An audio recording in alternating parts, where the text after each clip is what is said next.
Hey everybody, was just on YouTube watching some turning videos, and I ran across Eric Anderson, or his YouTube username. He goes by the Naked Turner on YouTube, and just watched a video of his. And by the way, I'll try to remember to leave a link to his channel in the description below. But man, he's got tons of great videos. So I'm surprised I'm just now finding his channel, but I know I'll spend a lot of time watching his videos. He's got tons of great videos, looks like, on his channel, and seems like a really good guy. Watched another video of his where he was telling some about his history and how he got into wood turning, which was really interesting. And but anyway, I just watched one of his videos where he was turning a chip and dip tray, and it turned out beautiful. And I thought to myself, man, I've got to make one of those. I love to eat chip and dip, so that's the tray will be something I'll definitely put to good use. So I come out to the shop and I found this big piece of maple here. And I've not turned anything big on the new lathe yet. I think probably about 8 or 10 inches is the biggest thing I've turned. But this piece of maple here is 17 by about 19. So it ought to make a nice, maybe at least it's wedge shaped, so but it ought to make maybe at least a 16-inch, 14 or 16-inch platter size for a chip and dip tray.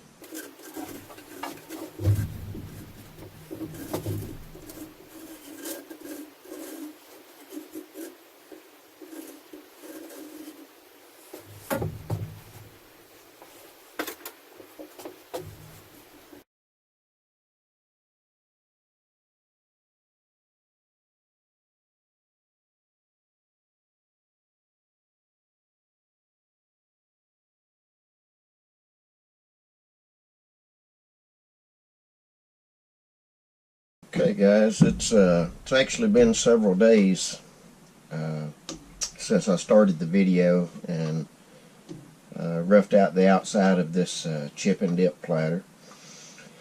So I'm going to start back tonight and true everything back up.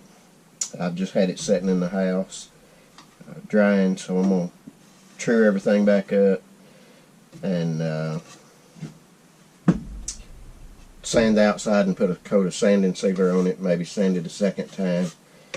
But let's get started. Let's get this thing finished up. A lot of folks say that 1/8 of an inch is plenty deep enough for the mortise, but with something this big, I'm not comfortable with that shallow of a mortise. So I've got probably a good 3/16 to 1/4 on this one. I'll clean the rest of this bottom up.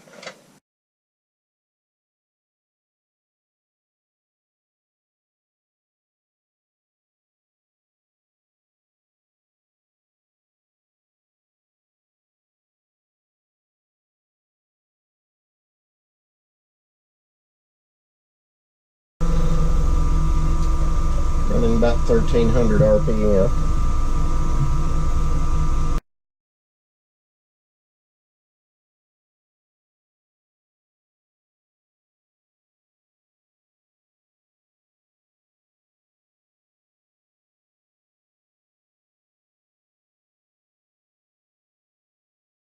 I won't bore you with the sanding, so I'm going to sand that now and put a coat of sealer on it, and I'll be back.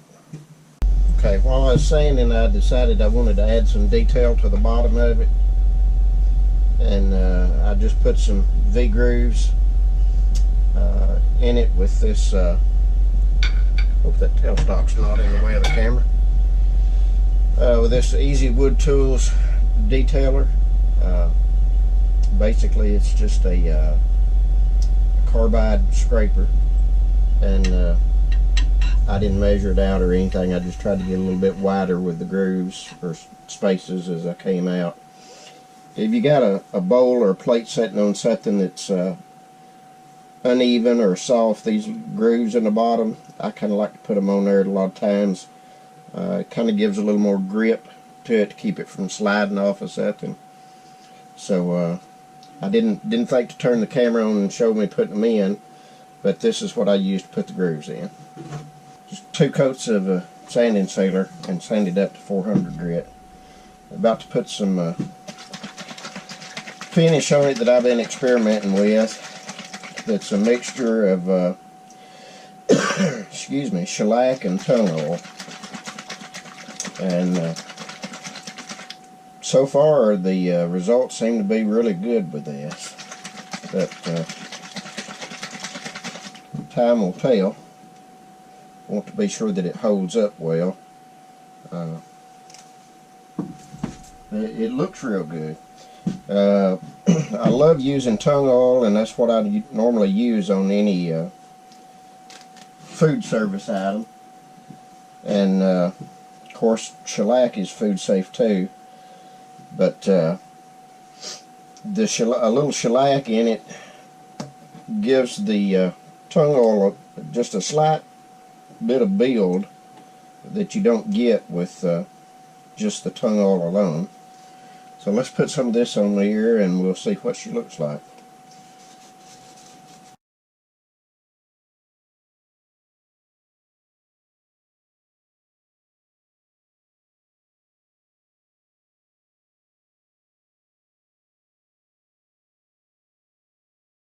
Okay, now we'll turn the lathe back on.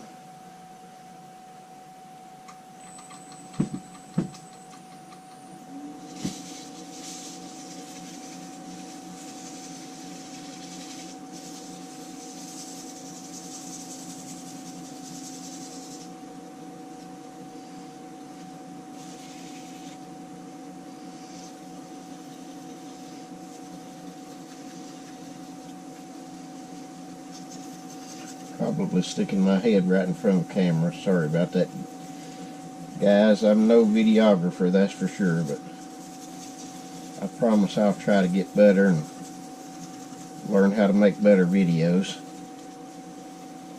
I get to concentrating on what I'm doing and forget about the camera sometime.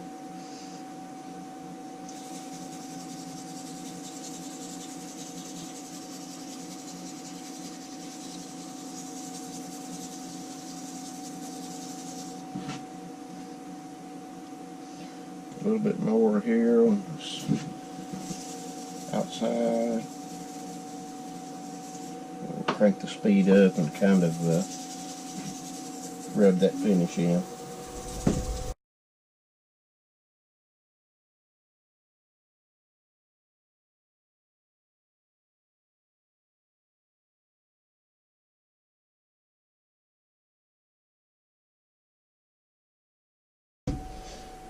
Okay, it's looking pretty good. It's going to be a pretty piece. Alright, I'm going to let that dry for a little bit and get ready here in a few minutes to turn it around, reverse chuck it, and start hollowing out the inside of it. Okay guys, I got it turned around and straightened the surface of it up. Make sure that the center wasn't higher than the outside edges. And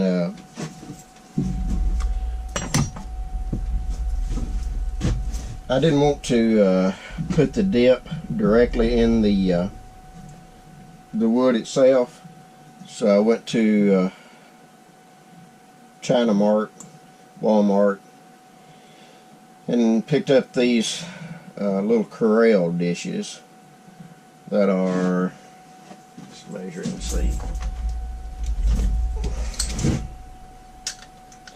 about 3 about 3 3/4 inches, and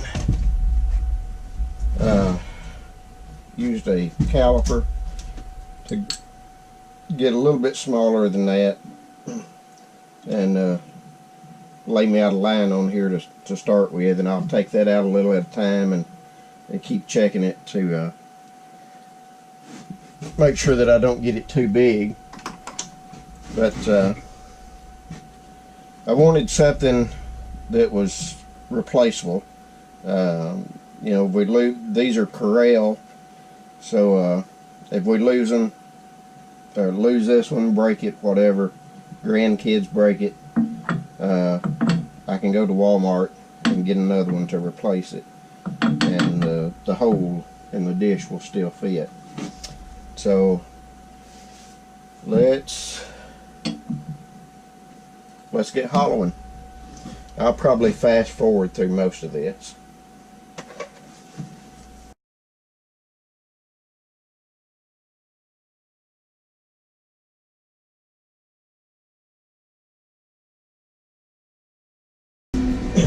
It won't leave a great finish and may not be the best tool to use, but a lot of times when I'm just trying to remove some of the bulk out of a bowl or a cup or something, I'll use this Robert Sorby 3/8 Bedan, I guess it's called, Bedan, not sure how the word's actually pronounced, but I don't know, I just enjoy using it. I could use the bow gouge, but I enjoy using this sometimes, and it's good to stay in practice with different tools.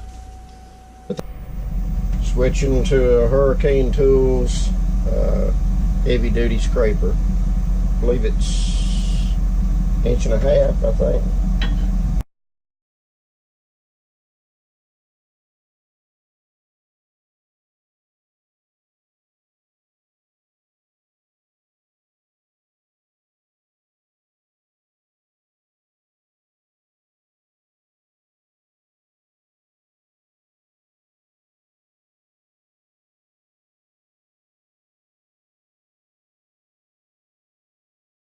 It feels pretty good. We'll check the fit.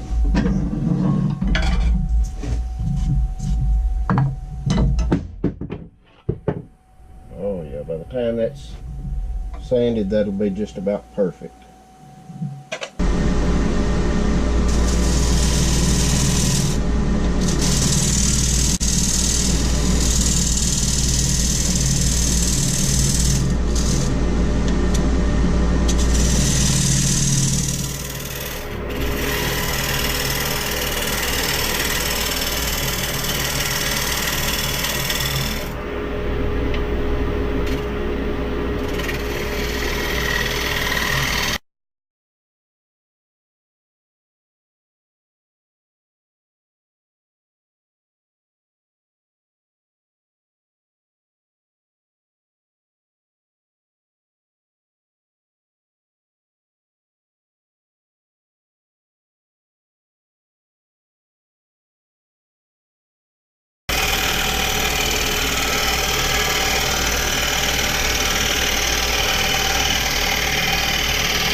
Using a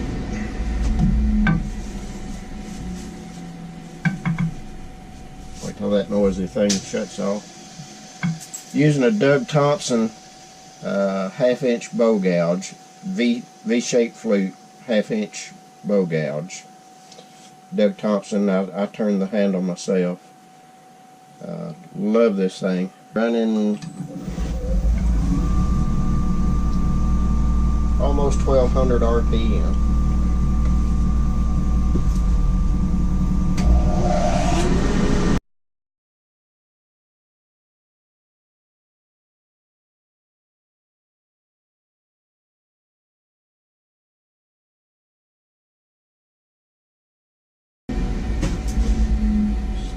check my thickness.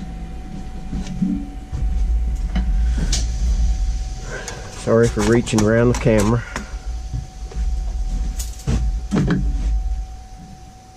So yeah, I still got about 5/8 to 3/4 there. I'm probably going to shoot for about 1/4 inch wall thickness on this one.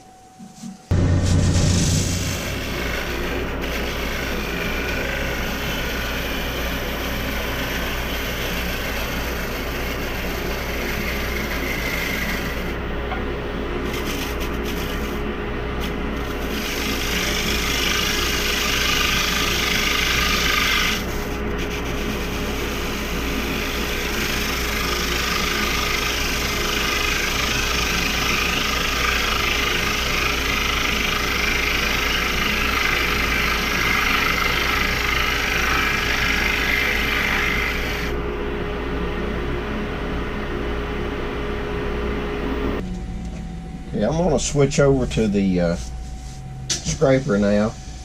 The outside wasn't too much trouble. I've got about a 50 to 55 degree angle on my gouge, and the outside wasn't too much trouble to come around.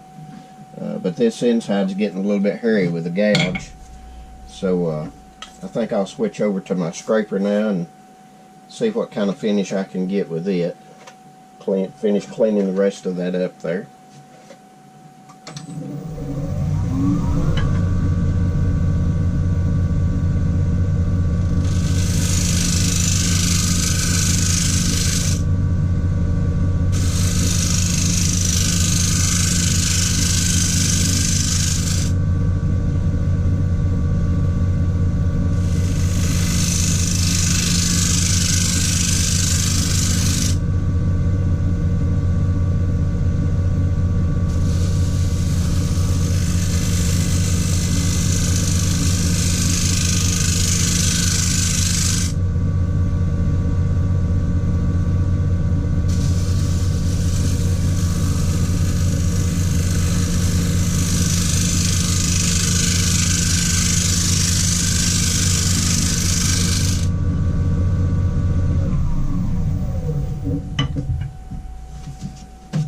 Got a little bit of a line right there.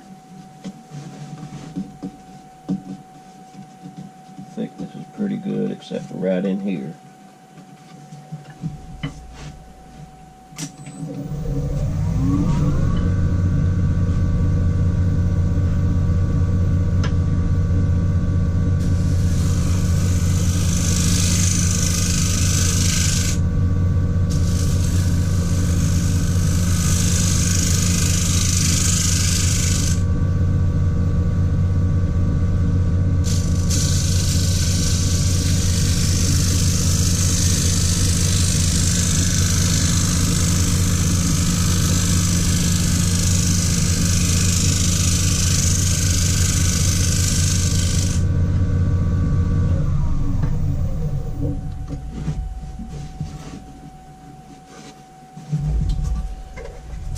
Look at it with the caliper.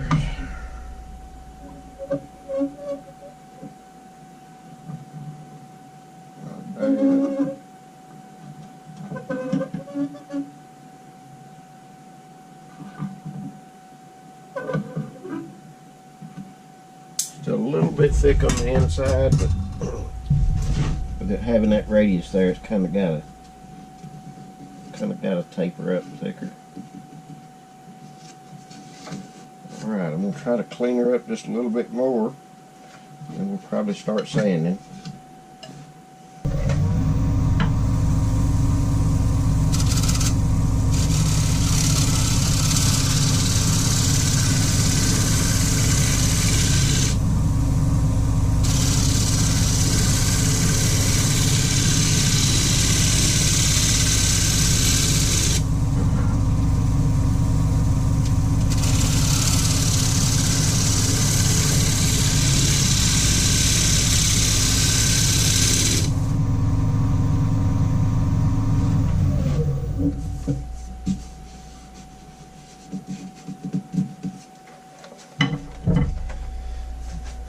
Okay, I don't have any tool marks,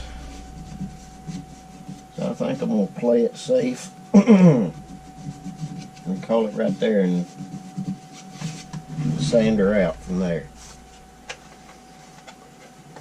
Alright, I'll be back when I get some sanding and a little sealer on it. And this is just shellac and denatured alcohol, 50-50. Makes a really good sanding paper.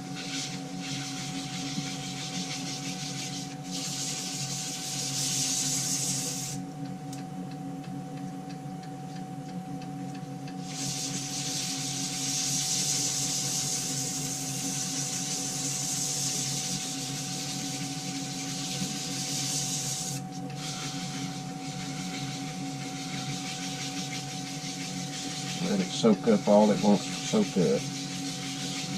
Just thirsty to let it drink.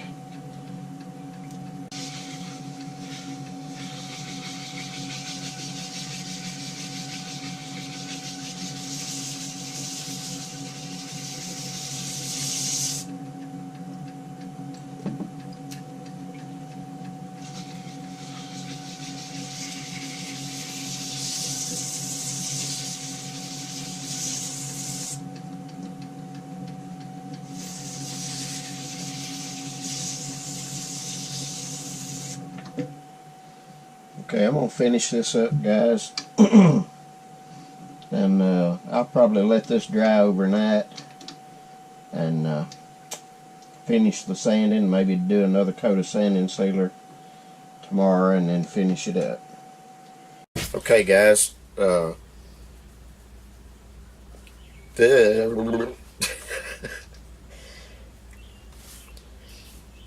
Okay, guys. This is the next day. For some reason the battery on my camera didn't charge, so I've had to switch to my old camera, so this may look a little bit different, but fixing to go over this with some 400 lightly and then probably hit it with some steel wool, and then I'll be ready to put the finish on it. So let's get started and we'll see if we can finish this video up. I'll turn the lathe speed down. About 150, 175.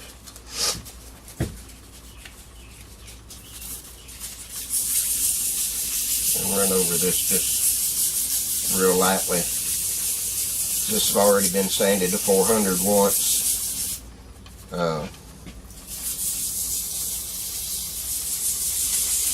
Before I put the sanding sealer on.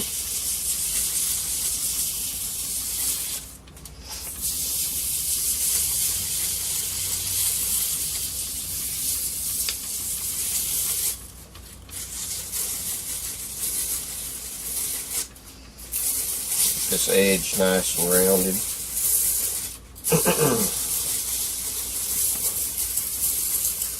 Don't want any sharp edges on it. Kind of like with knife making, if you have any sharp edges on the rim, it kind of creates a stress point and will make the bowl much more likely to crack in the rim if you've got a sharp edge there.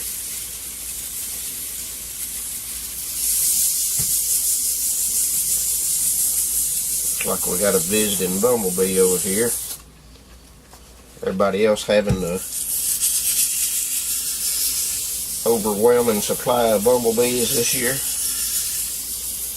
We've got them like crazy.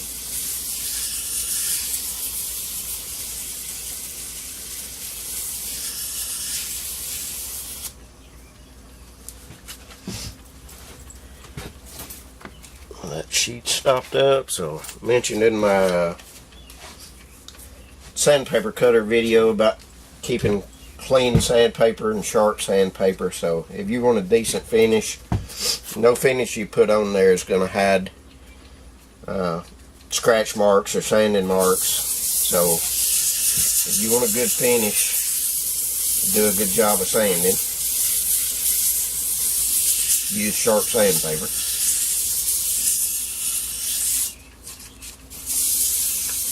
When it starts getting full like that, you know, move to a clean spot.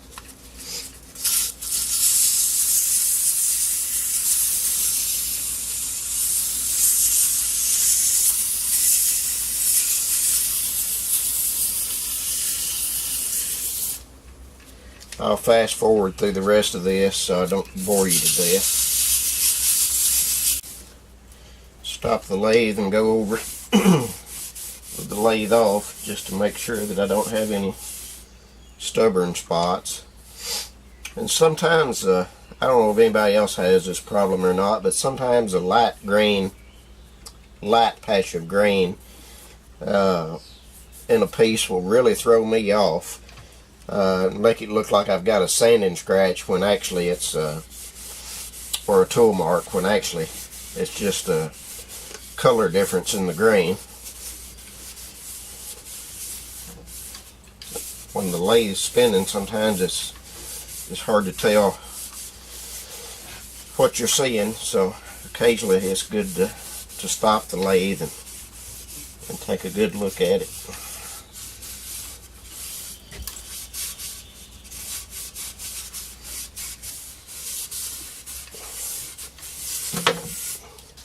Looking good, man.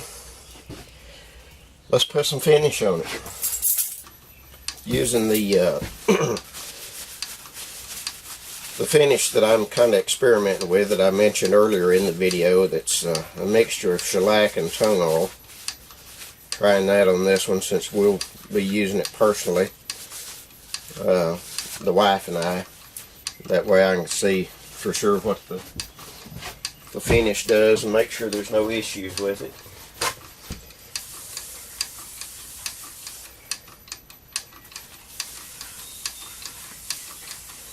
About 85 degrees today, so it's pretty hot to not be running the fan, but if I run the fan then it kind of ruins the video.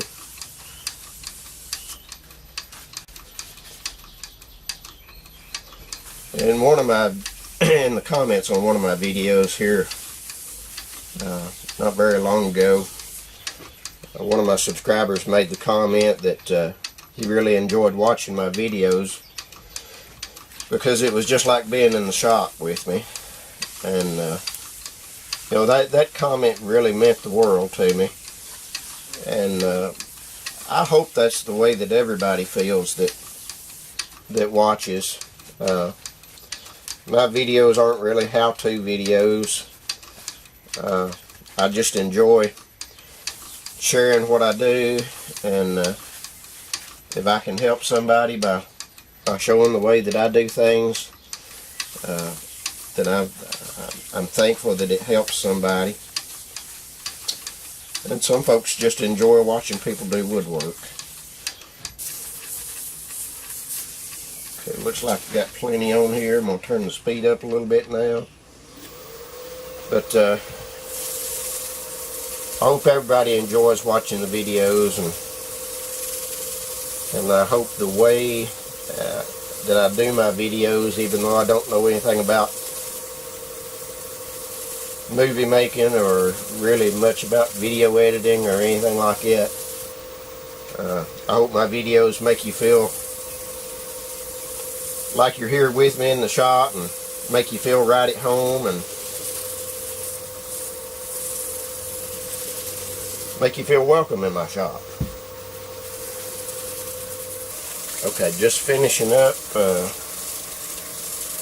buffing it with a dry paper towel after putting the finish on. Just a light buff with a dry paper towel. And there's what she looks like after the dry buff. You see if I can zoom in a little bit closer on that. Okay. So there's what it looks like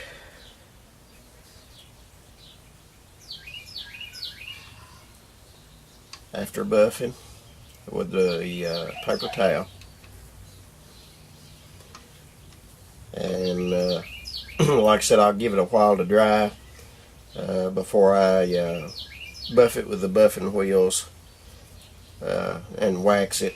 Give that finish plenty of time to dry, and then I'll come back and show you what it looks like after it's completed. Again, thanks for watching, everybody. Hope watching the video made you feel like you were actually here in the shop with me, and I hope that you enjoyed seeing this being turned. And if you aren't subscribed, I hope you'll consider subscribing. And if you like the video, please hit that thumbs up button, give me a like, and if you have any questions or comments, feel free to leave those down below.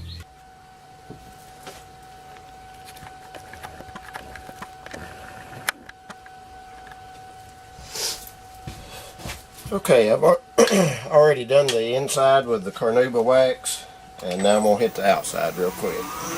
Almost done.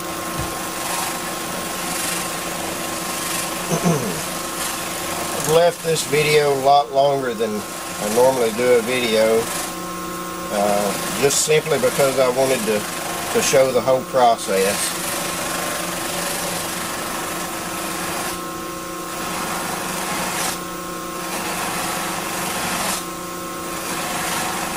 And if you like the video, was any help to you, or you liked it, or have any questions or comments, please leave a comment down below, and if you like it, let me know about it. It gives me encouragement to keep making videos, and lets me know what people like, what they don't like.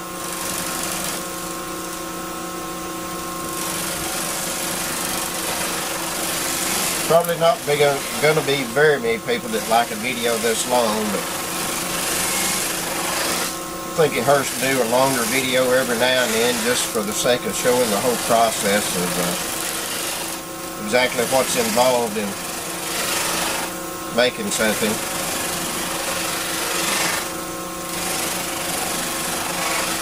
I think a lot of people that are into wood turning sometimes actually realize how much time's involved in turning a piece. When we as wood turners edit out a bunch of the footage of things that we do, then kind of gives a misrepresentation of how much effort it takes to make something.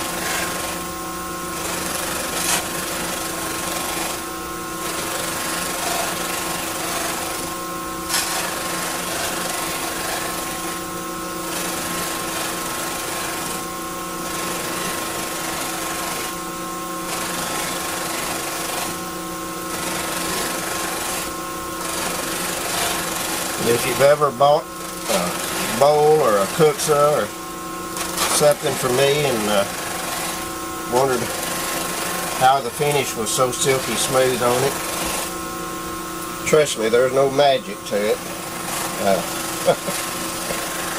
No magic finishes, just a heck of a lot of hard work, a lot of time involved.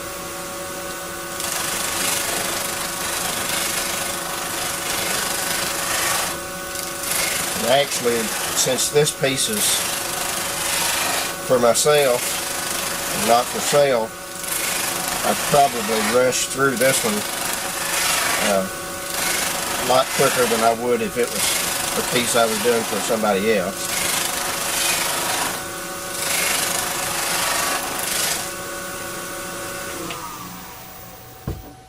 Okay, guys. Here is the finished product, and I don't know, with the poor lighting in my shop, I don't know how well that'll show up. I'll try to get some stills of it, and some kind of bug. I've got my shop door open, got some kind of bug biting me on the neck. I'll try to get some stills of it,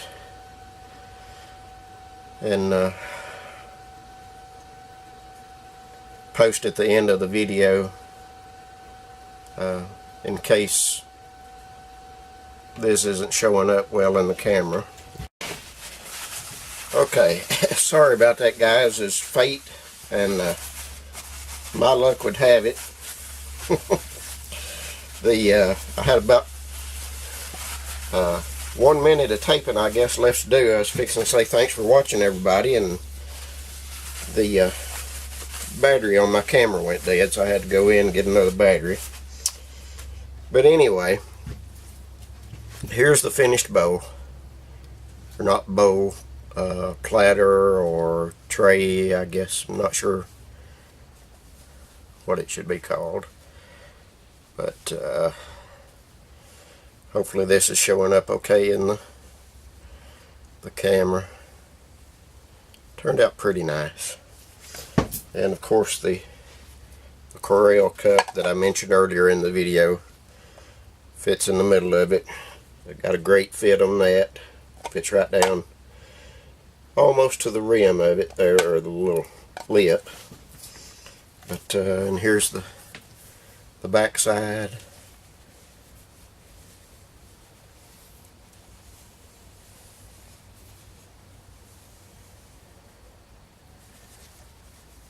And the edge.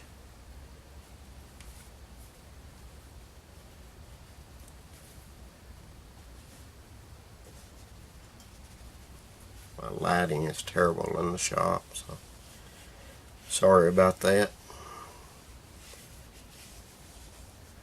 Got to work on my video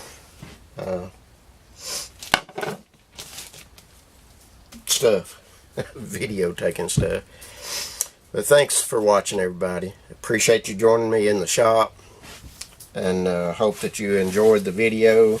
Hope you got something from it. Thank you for watching.